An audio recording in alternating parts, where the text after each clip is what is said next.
So Brentford 0, Arsenal 1.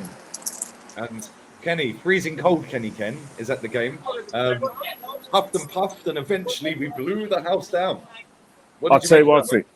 You know what? It was like repeating Newcastle. Let's not get it straight. The first half, we've got a goal. We've got a goal like disallowed things over Guardiola.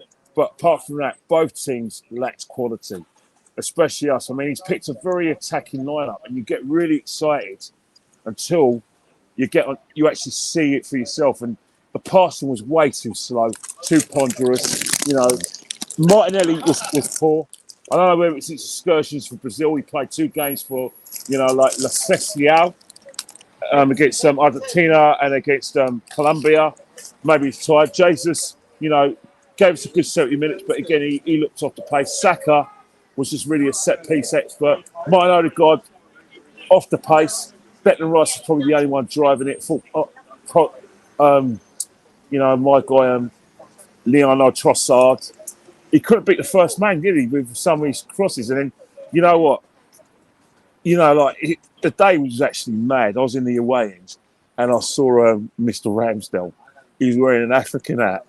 And I was thinking, there's no way I'm going within an inch of him after the things I've been saying in terms of talking about his son's ability and also, like I said, my genuine, belief about, the show he done.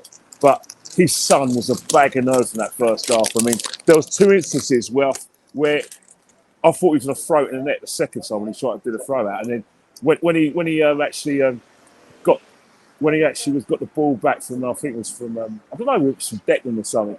He did his best to let in a goal, and somehow only the Brentford player knows how he missed that chance from about a yard out. Only he knows what's happened because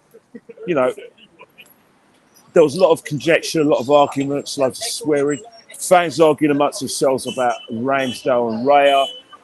Me and obviously, me and Duncan were like pro Raya. The Ramsdale guys were really screaming and shouting and shouting for the guy and barracking for him. But our hearts are in our mouths for these 2 situations. The guy is a bag of nerves, right? The first half, I don't know. Our manager has killed his confidence. That is the last game you're ever going to see Aaron Ramsdale play for the club. Because I think by January he's got to go. Because even though he kept a clean sheet, and even though he showed a bit of an endeavour and he came for crosses, and maybe his teammates got around him, confidence is gone. But what won us the game wasn't actually Kluivert. It was our defence. Our defence, and probably Brentford's lack of quality helped us today. Because, as I said before, Brentford, tried to hit us on a break, but then the final ball was atrocious, and then us passing atrocious. It was one of those games where you think, Jesus Christ, it's nice to be top of the league, Lee. But if you compare our style from last season to this season, it's worlds apart. And it's poor, it's bad. It's not sustainable either, Kenny. Yeah, it's all well and good being top of the league and everyone jumping around like having a street party and that, yeah, right. But these people never learn. Yeah, we're still on the 25th of November. Yeah, we were August, September, October, November, December, January, February, and March champions last year. Come back in 6 months from now, in May, and let's see if we're top of the league. Because I see you saying, not the only reason we're top of the league right now is because the 2 teams above us played each other today. Exactly, and that's right. Not in that performance. I'll tell you, if we play like that, Aston Villa are going to smash us to pieces. They're going to ruin us. Doesn't matter how good we are defensively on paper. We'll get absolutely ruined. Who knows? Maybe if Raya in goal, with the part, maybe him being a bit more secure in terms of like playing out the back, and maybe the defence, like I said, who knows? But if on that showing, please, Anfield, we get smashed to pieces, and Aston Villa get smashed to pieces. Don't get me wrong. It's nice to win. It's nice to see Kluivert score. I saw it in the flesh. I never really, really celebrated that much when he scored against Bournemouth because it was a penalty. It was 4-0. But right now, I'm looking at the situation right now, and I'm thinking, you know what? As you said before, we won. We're compact, but sometimes you're going to have to. You can't keep going the well like this. You're going to be in a situation where you're going to have to play well. You're going to be forced to have. Sometimes you're going to, by force, you've got to play well. And if we keep on playing like this, looking lopsided and relying on Declan Rice's recoveries and Declan Rice's making runs, then it's not sustainable. It's going to be a situation where you think, you know what, this isn't a team that can win the league. This is a team that at best can finish third. Because it's nice to win, but this is very much a kind of an Arsene Wenger performance again, where we just have so much of the ball, but there's no penetration. Pass for pass's sake. No creativity whatsoever today. And the none at all. And we had creative players, Lee. We had creative players, and that's what hurt. We're so easy to shut down. It is mad. It is so predictable. You know, Martinelli's going to drop a shoulder and run down the wing and then run it out of play. Yeah. He's no one going to get trebled up on. Odegaard's going to pass sideways and run into three players. Yeah, and hide so he can't get the ball like he did today at times. He was doing what 29 normally does, hiding between players so he couldn't get the ball. It was shocking.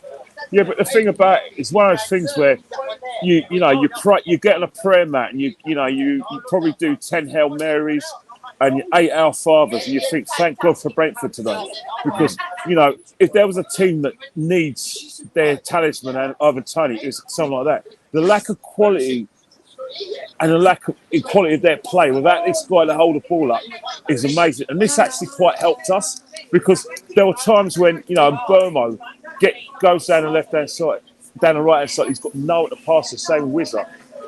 Thank God Ivan Toney was playing today, and thank God for Brentford. But as I said before, you celebrate because of the fact that it's a last-minute goal.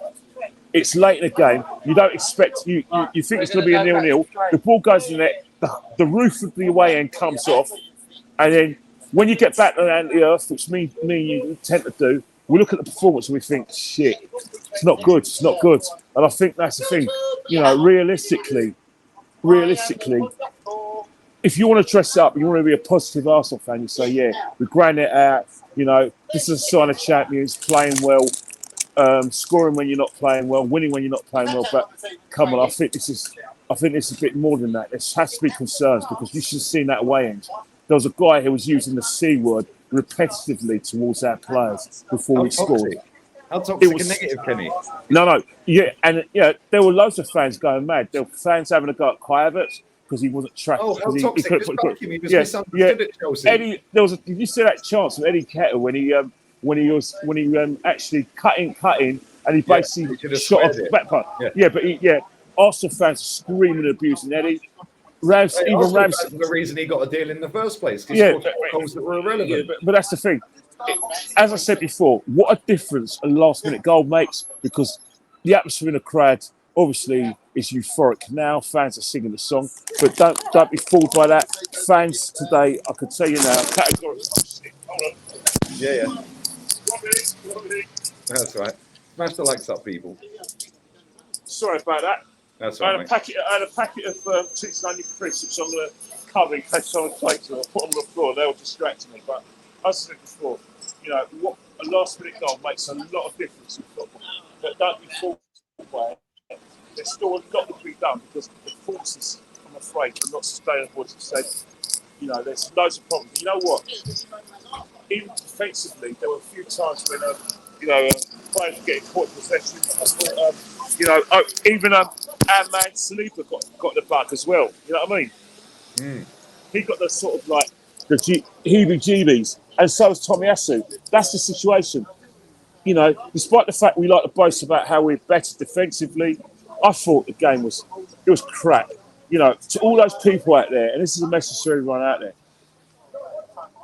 If you're going to say English football is the best in the world, and it's the best league in the world, well, that game was an advert for that. Seriously, that game was an advert for that, because you had quality players in our team. You had Odegaard, who's quality when he wants to be. Most of the time, he's quality. You had Trossard, who a lot of players we rate. You had Martinelli and Saka, and yet, like I said, you had Jason as well. Very attacking team with attacking intent, but the passing was slow, the passing was inaccurate, and there was a lack of quality and lack of creativity. So I don't know how we can